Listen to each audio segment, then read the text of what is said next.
¿Qué tal, mis Ready Lovers? Bienvenidos y listos para una nueva y bella historia.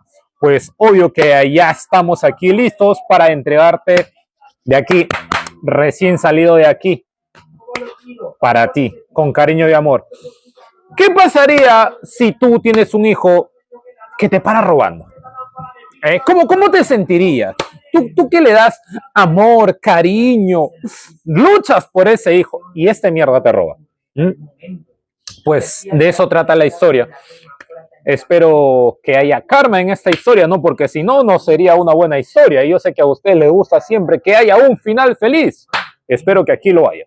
Ya sabes que si vienes de Facebook o de TikTok, puedes avanzar hasta el minuto 5 para empezar a ver la continuación. Pero si eres de aquí, solamente de YouTube, no te olvides que tienes que mirar todo y no saltarte esta bella y hermosa carita caribeña. ¿Están listos? A la cuenta de 3, 2, 1. Acción. Mi propio hijo me robó mientras yo trabajaba para mantenerlo, pero el karma llegó peor de lo que imaginaba. Nunca pensé que iba a llamar a la policía por culpa de mi propio hijo, pero ahí estaba yo, sentado en la cocina a las 3 de la madrugada, con las manos temblando, viendo el cajón vacío donde guardaba los ahorros de 10 años de trabajo. $48,000, desaparecidos, y lo peor no era el dinero, lo peor era la nota. No me busques. Tú te lo buscaste. Todavía recuerdo cómo se me cerró el pecho cuando reconocí la letra de Matías, mi hijo. El mismo por el que trabajé dobles turnos durante años. El mismo al que saqué adelante solo después de que su madre nos abandonara cuando él tenía 8 años. El mismo que me miró a los ojos una semana antes y me dijo, «Viejo, algún día te voy a devolver todo lo que hiciste por mí». ¡Qué ironía! Porque sí me devolvió algo. Me devolvió traición. Todo empezó meses antes, aunque yo fui demasiado idiota para verlo. Matías siempre había sido un buen chico. Rebelde a veces, sí. Flojo para estudiar también. Pero nunca problemático, nunca agresivo, nunca ladrón. O eso creía. Cuando cumplió 20 años empezó a cambiar. Llegaba tarde. Dejaba de contestar mensajes. Se encerraba horas enteras en su cuarto hablando con gente que yo no conocía.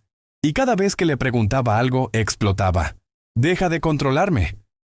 No soy un niño». Tú no entiendes nada. Yo intentaba tener paciencia. Pensaba que era una etapa. Que quizá estaba frustrado porque dejó la universidad. Hasta que comenzaron a faltar cosas. Primero fueron $100 de mi billetera. Después herramientas del garaje. Luego mi reloj. Cuando le pregunté, se indignó tanto que terminé sintiéndome culpable yo. ¿En serio piensas eso de mí? Todavía me acuerdo de su cara de decepción. Era tan convincente que terminé pidiéndole perdón. Ahora entiendo que ya me estaba manipulando desde entonces. La noche del robo fue la peor de mi vida. Había salido agotado del trabajo. Manejo un pequeño taller mecánico y esa semana casi no había dormido porque necesitaba cerrar un contrato importante. Ese dinero guardado era para abrir un local más grande. Mi sueño de toda la vida. Llegué cerca de las 11. La casa estaba extrañamente silenciosa. Demasiado silenciosa. La puerta del cuarto de Matías estaba abierta, vacía, sus cajones vacíos, su computadora desaparecida, y cuando corrí hacia mi habitación, el cajón donde guardaba el dinero estaba forzado. Sentí literalmente que las piernas dejaron de responderme. Me desplomé en el piso. No sé cuánto tiempo me quedé ahí mirando el cajón vacío. Quizá minutos, quizá horas, solo reaccioné cuando vi la nota. «No me busques». Eso fue lo que más dolió. Ni siquiera «lo siento». Ni siquiera una explicación, solo desprecio. Intenté llamarlo más de 30 veces. Bloqueado, llamé a sus amigos, nadie sabía nada, o fingían no saber. A la mañana siguiente fui a la policía, pero sentía tanta vergüenza que casi no podía hablar. El oficial me miró raro cuando dije que el sospechoso era mi propio hijo. ¿Estás seguro de denunciarlo? Esa pregunta me destruyó. ¿Por qué no? No estaba seguro. Era mi hijo, pero también me había dejado prácticamente en la ruina. Durante semanas viví como un fantasma. Apenas dormía, apenas comía. En el taller fingía estar bien, pero por dentro estaba completamente roto. Y entonces empezaron las llamadas, números desconocidos, silencio al otro lado, respiraciones. Una noche incluso escuché la voz de Matías. «Deja de buscarme, o vas a arrepentirte». Después colgó. Se me heló la sangre. Ese ya no sonaba como mi hijo, sonaba como un extraño. Y lo peor llegó 3 días después. Porque esa tarde apareció un hombre afuera del taller preguntando por mí. Un hombre enorme, con tatuajes en el cuello, y cuando entró, lo primero que dijo fue: «Tu hijo nos debe mucho dinero, y ahora tú también». El hombre dejó una tarjeta sobre el mostrador y se fue sin decir otra palabra. Yo me quedé inmóvil, mirando la puerta cerrarse lentamente, pero no era un mafioso ni nada parecido. Como mi cabeza imaginó al principio, era peor de una forma distinta. Era uno de esos prestamistas informales que se aprovechan de chicos desesperados. Después descubrí toda la verdad. Matías no había robado el dinero para escapar. Lo había perdido, todo. Y cuando digo todo, me refiero a todo. Apostó una parte en criptomonedas raras que unos supuestos amigos le recomendaron. Otra parte la metió en apuestas deportivas online. Y el resto, ni siquiera sabía dónde había terminado. Lo peor era que esos tipos seguían buscándolo porque él había pedido dinero prestado pensando que iba a recuperarse, como un jugador desesperado. Esa noche llegué a casa sintiéndome más cansado que nunca. Me senté solo en la cocina mirando una foto vieja de Matías cuando tenía 10 años. Estaba sonriendo, lleno de grasa del taller porque le encantaba ayudarme a arreglar motores. Recuerdo que una vez me dijo: «Cuando sea grande quiero ser como tú». Tuve que guardar la foto porque empecé a llorar, no de rabia, de tristeza, porque sentía que ya había perdido a mi hijo incluso antes del robo. Los días siguientes fueron un infierno. La policía no encontraba nada. Los amigos de Matías dejaron de responderme. Y en el taller comenzaron los problemas porque yo ya no podía concentrarme. Hasta que una tarde recibí un mensaje desde un número desconocido. Era una foto. Matías sentado en el piso de un cuarto sucio, con la cara golpeada y los ojos completamente perdidos. Debajo decía: «Necesito ayuda». Nada más, sin explicación, sin disculpas, solo eso. Sentí un nudo horrible en el estómago. Lo llamé inmediatamente. Contestó después de varios tonos, y escuchar su voz me destruyó. Sonaba agotado, asustado, como si llevara días sin dormir. «Papá». Hubo un silencio larguísimo. Luego empezó a llorar. Nunca había escuchado llorar así a mi hijo. «No quería hacerte esto. Te juro que no quería». Yo tenía tanta rabia acumulada que al principio no pude decir nada. Solo apreté el teléfono con fuerza. «¿Dónde estás?» «No puedo decirte». «¿Dónde estás, Matías?» «Me están buscando». «Yo también te estoy buscando». «Me dejaste sin nada». Él siguió llorando, y entonces dijo algo que me heló la sangre. «Papá, creo que arruiné mi vida». Después colgó. Esa noche no dormí, porque por primera vez entendí algo terrible. Mi hijo no había huido porque fuera cruel. Había huido porque estaba completamente destruido. Pero el drama apenas empezaba, porque 2 días después alguien golpeó la puerta de mi casa a las 4 de la mañana. Y cuando abrí, vi a Matías parado bajo la lluvia, con la cara llena de sangre, y esposado. Por un segundo pensé que estaba viendo mal. Matías estaba ahí, temblando bajo la lluvia, con las manos esposadas al frente y la ropa empapada. Tenía un ojo morado, el labio roto y una expresión que jamás le había visto en la vida. Parecía derrotado. Detrás de él había un policía sosteniéndolo del brazo. «¿Usted es el padre?» Ni siquiera pude responder de inmediato. Mi hijo levantó la mirada lentamente. «Papá».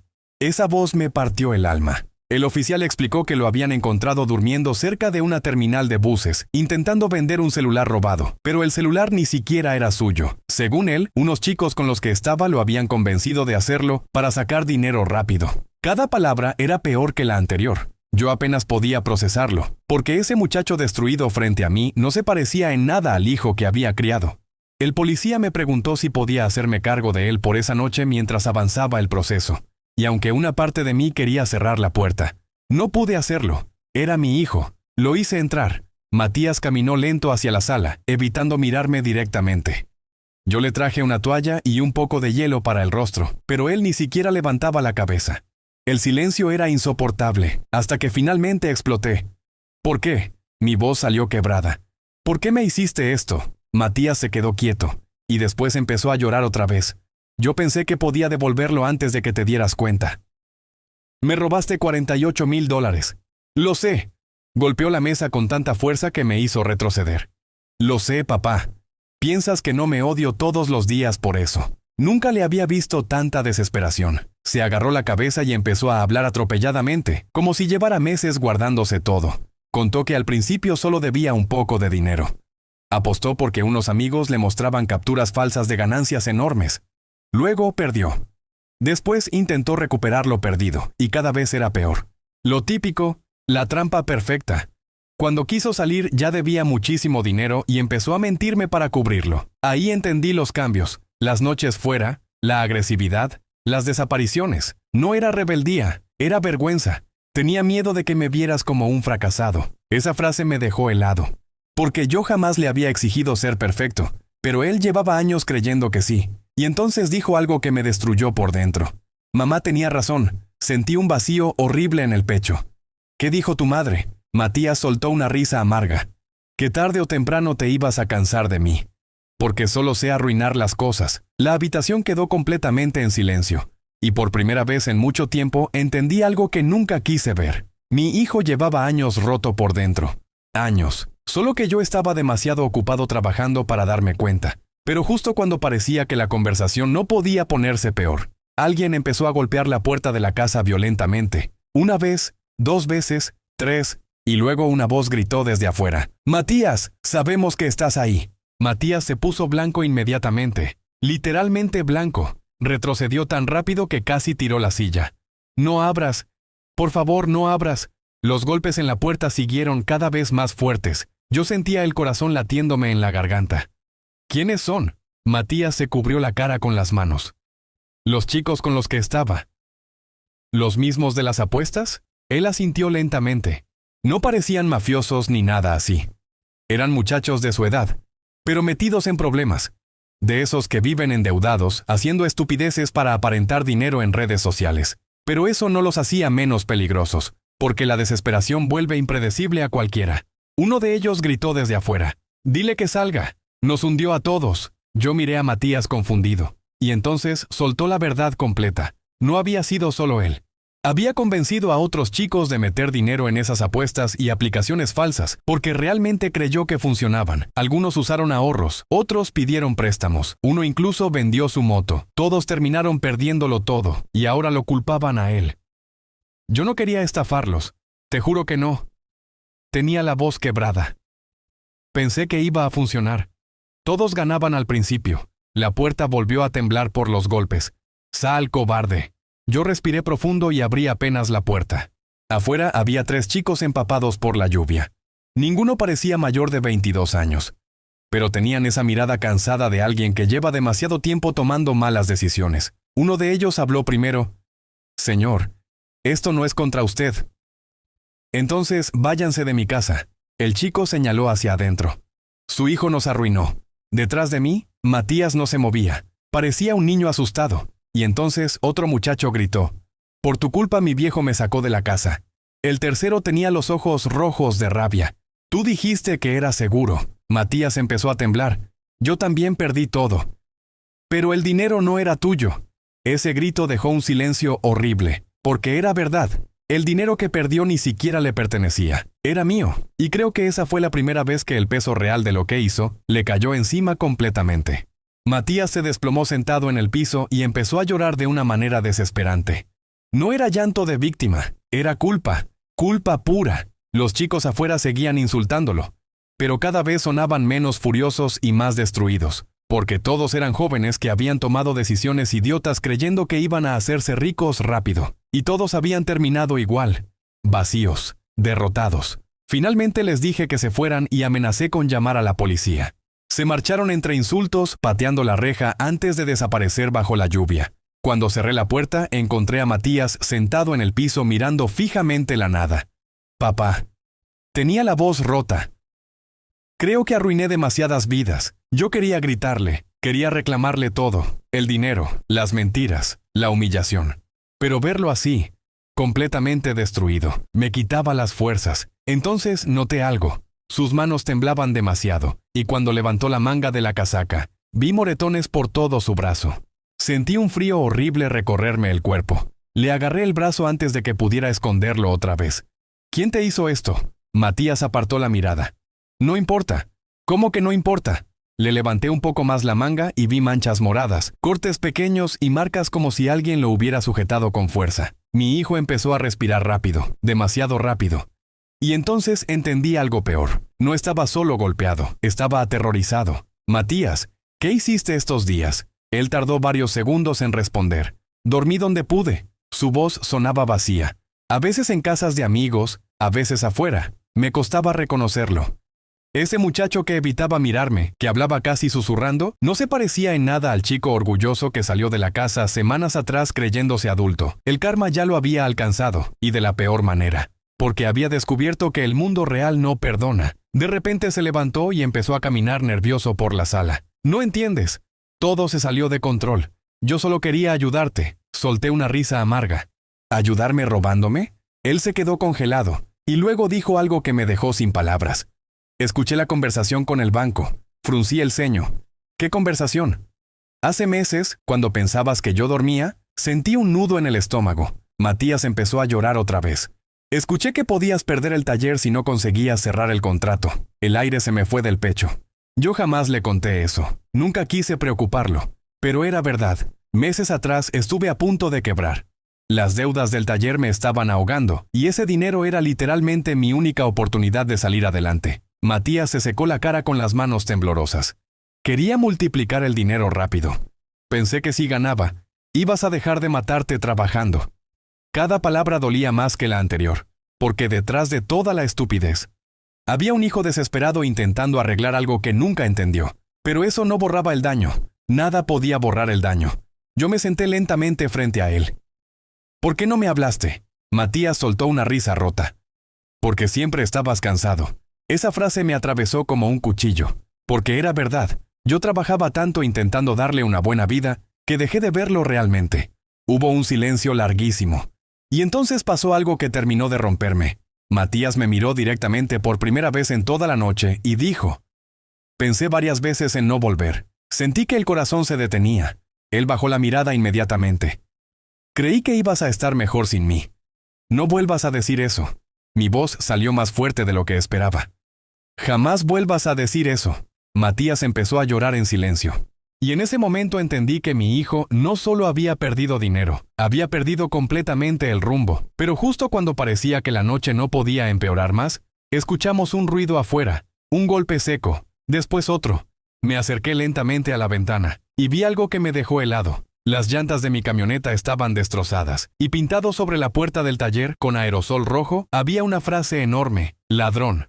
Por unos segundos me quedé mirando la pintura roja sin reaccionar. La palabra ocupaba casi toda la puerta del taller. Ladrón, chorreando como sangre bajo la lluvia. Detrás de mí, Matías dejó escapar un sonido ahogado. No. Salió corriendo hacia afuera antes de que pudiera detenerlo. ¿Qué les pasa? Ya basta. La lluvia le caía encima mientras gritaba hacia la calle vacía, pero ya no había nadie, solo el eco de su voz y el sonido del agua golpeando el pavimento.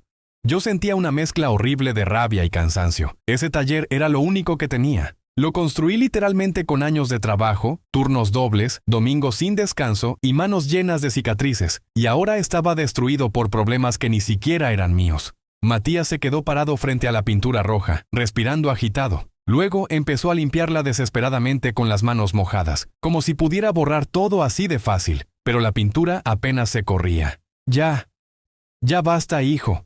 Es mi culpa. Golpeó la puerta metálica con tanta fuerza que se lastimó los nudillos.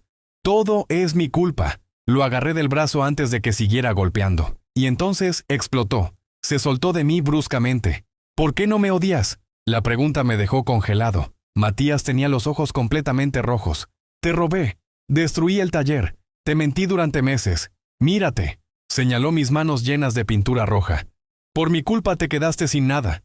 Cada palabra venía cargada de culpa y desesperación, y entonces dijo algo todavía peor. Mamá tenía razón. Termino arruinando a todos los que me quieren. Esa frase me hizo perder la paciencia. Le di una bofetada, no fuerte, pero suficiente para que se callara. El silencio después de eso fue horrible. Matías me miró sorprendido, con lágrimas mezclándose con la lluvia. Yo jamás le había pegado en toda su vida, jamás. Me sentí terrible inmediatamente, pero necesitaba que reaccionara. Lo agarré de los hombros. Escúchame bien, mi voz temblaba. Has hecho cosas horribles, sí. Me fallaste, sí.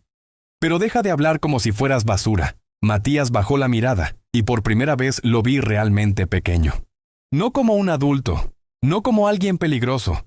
Solo como un chico perdido que tomó decisiones idiotas y quedó atrapado en ellas. Lo hice entrar a la casa antes de que siguiera empapándose. Esa madrugada limpiamos la puerta del taller juntos, en silencio. Él restregaba la pintura con tanta fuerza que las manos empezaron a sangrarle otra vez, pero no se detenía, como si quisiera castigarse. Yo fingía no verlo llorar, hasta que en un momento se quebró completamente. Cayó sentado en el piso mojado y empezó a respirar mal, muy mal. No podía controlar el aire.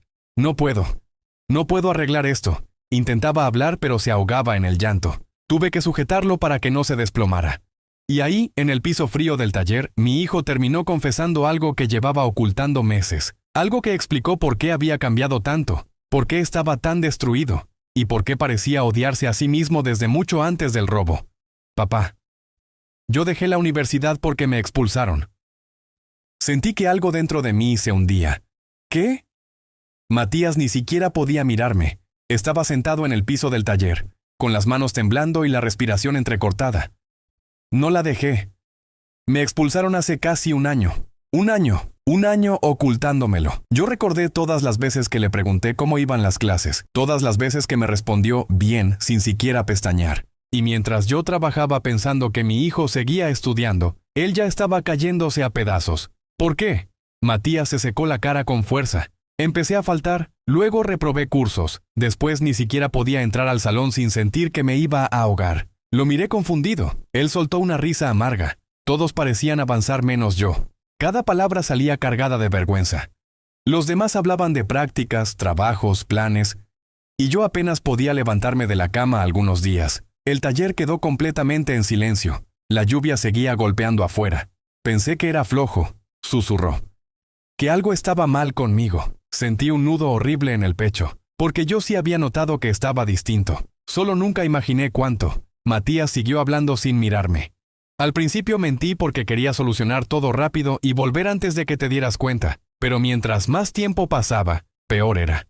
Y ahí empezó todo, las apuestas, los negocios rápidos, la obsesión por conseguir dinero. No era solo ambición, era desesperación. Quería demostrar que todavía valía algo. Veía cómo llegabas cansado del trabajo, y yo me sentía una carga. Esa frase me destruyó más que el robo, porque jamás quise que mi hijo se sintiera así. Pero claramente fallé en algo. Matías respiró hondo antes de continuar. Después conocí a esos chicos online. Todos hablaban de dinero fácil. Decían que estudiar ya no servía, que podíamos volvernos ricos rápido. Cerró los ojos. Y yo quería creerles, porque era más fácil eso, que aceptar que había fracasado. Yo me quedé callado. No sabía qué decir, no porque quisiera defenderlo, sino porque verlo roto de esa manera daba miedo. Era como mirar a alguien hundirse lentamente desde hace años sin que nadie lo notara. Y entonces sacó algo del bolsillo de su casaca, un sobre arrugado. Lo reconocí inmediatamente, el logo de la universidad. Matías me lo entregó con manos temblorosas. Nunca pude abrirlo contigo enfrente. Dentro estaba la carta oficial de expulsión, fechada 11 meses atrás. 11 meses de mentiras. 11 meses donde mi hijo fingió tener una vida que ya no existía. Y mientras yo leía, escuché algo que me heló la sangre. Matías estaba llorando otra vez, pero diferente. Silencioso, vacío, como alguien que ya no tiene fuerzas. A veces pensaba que si desaparecía, todo sería más fácil para todos. Dejé la carta inmediatamente. No digas eso. Él negó con la cabeza. Es verdad. No, no lo es. Papá, mírame. Lo hice. Y lo que vi me asustó de verdad, porque mi hijo parecía completamente derrotado, como si llevara demasiado tiempo castigándose solo. Me senté frente a él lentamente. Escúchame bien, lo que hiciste estuvo mal, muy mal. Pero eso no significa que tu vida terminó. Matías soltó una risa rota. ¿Tú todavía crees que puedo arreglarme? Porque eres mi hijo. Sus ojos se llenaron de lágrimas otra vez. Y justo cuando parecía que por fin iba a derrumbarse completamente y decirme toda la verdad, sonó su teléfono. Matías palideció apenas vio la pantalla. Intentó esconderlo, pero alcancé a leer el nombre del contacto. Mamá. Matías se quedó mirando la pantalla como si hubiera visto un fantasma. El teléfono seguía sonando. Mamá. Yo no hablaba con su madre desde hacía años. La última vez que la vimos, simplemente hizo sus maletas y se fue diciendo que necesitaba empezar de nuevo. Desde entonces, apenas aparecía con mensajes vacíos en cumpleaños, nada más. Contesta, le dije. Matías tragó saliva. Le temblaban tanto las manos que casi deja caer el celular. Finalmente respondió. ¿Hola? No pude escuchar la voz al otro lado, pero sí vi cómo la expresión de mi hijo cambiaba lentamente. confusión, después vergüenza y finalmente dolor. ¿Cómo sabes eso? Silencio. No, mamá, no entiendes. Más silencio. Y entonces empezó a llorar otra vez, pero esta vez no era culpa, era algo mucho más profundo. Terminó la llamada y dejó el teléfono sobre el piso sin mirarme. Yo esperé. Finalmente habló. Ella vio lo que pasó. ¿Qué cosa? Lo del taller. Alguien subió fotos a Facebook. Sentí rabia inmediata. Claro. Porque hoy la desgracia ajena dura menos de una hora antes de convertirse en entretenimiento para otros. Matías se secó la cara. Dijo que esperaba que esto me hiciera madurar de una vez. Apreté la mandíbula, pero él siguió. Y también dijo que tú siempre me consentiste demasiado, que por eso terminé así. Eso fue lo último que necesitaba escuchar esa noche. Pero entonces pasó algo inesperado. Matías empezó a reírse, una risa triste, vacía. ¿Sabes qué es lo peor? Me miró directamente. Que toda mi vida pensé que tenía que demostrarle a alguien que valía la pena. El taller quedó en silencio. Primero a ella, después a ti, después a todos, respiró temblando. Y terminé convirtiéndome en alguien que ni yo reconozco. No supe qué responder, porque por primera vez desde que empezó todo, sentí que mi hijo realmente estaba entendiendo el daño que había causado. No solo el dinero, todo, las mentiras, la destrucción, el vacío. Entonces hizo algo que jamás imaginé. Se puso de pie, caminó hasta el cajón de herramientas y sacó las llaves de la casa. Las dejó frente a mí, después su teléfono, después su billetera. Voy a entregarme mañana. Sentí el pecho apretarse. Matías. No, papá. Déjame hablar. Tenía los ojos llenos de lágrimas, pero por primera vez en meses parecía completamente sincero. Llevo demasiado tiempo huyendo, señaló el taller. Esto es consecuencia de todo lo que hice. Bajó la mirada. Y aunque me perdones, yo todavía tengo que aprender a vivir conmigo mismo. Esas palabras dolieron más que cualquier otra cosa, porque entendí que el verdadero karma no había sido perder dinero, ni dormir en la calle, ni las deudas. El verdadero castigo era que mi hijo había terminado destruyéndose a sí mismo, intentando escapar de sus propios errores. Me acerqué lentamente, y después de semanas de rabia, de decepción, de dolor, lo abracé. Matías empezó a llorar como cuando era niño. Y yo también. Nos quedamos así largo rato, en medio del taller todavía manchado de pintura roja y olor a lluvia. Finalmente le dije algo que llevaba años sin decirle. No tienes que demostrarme nada para que te quiera. Mi hijo se quebró completamente al escuchar eso. Meses después, las cosas seguían difíciles. Vendí parte de las herramientas para salvar el taller. Matías empezó terapia obligatoria por orden judicial y también consiguió trabajo limpiando autos para pagar poco a poco lo que debía. No recuperamos el dinero. Probablemente nunca lo haremos, pero algo sí cambió. Una tarde llegué al taller y encontré a Matías reparando un motor viejo, lleno de grasa hasta los brazos, exactamente igual que cuando era niño. Levantó la vista y me dijo, ¿así está bien? Y por primera vez en muchísimo tiempo, vi a mi hijo otra vez. ¿Y qué les pareció? ¿Estuvo buena la historia? ¿Estuvo más o menos? Déjamelo aquí en la caja de los comentarios. Recuerda que también puedes dejar tu like o tu dislike. Coméntame qué te pareció, ¿ok? Recuerda que estamos aquí listos para entretenerte en tu día a día, por si estás en tu trabajo o en algún otro lado. Para eso es mi chamba, entretenerte prácticamente, ¿ok? Así que nos vemos en el próximo video. ¿De qué tratará la siguiente historia? Pues la verdad no lo sé, pero vamos a ver qué nos trae. Adiós. Suscríbete.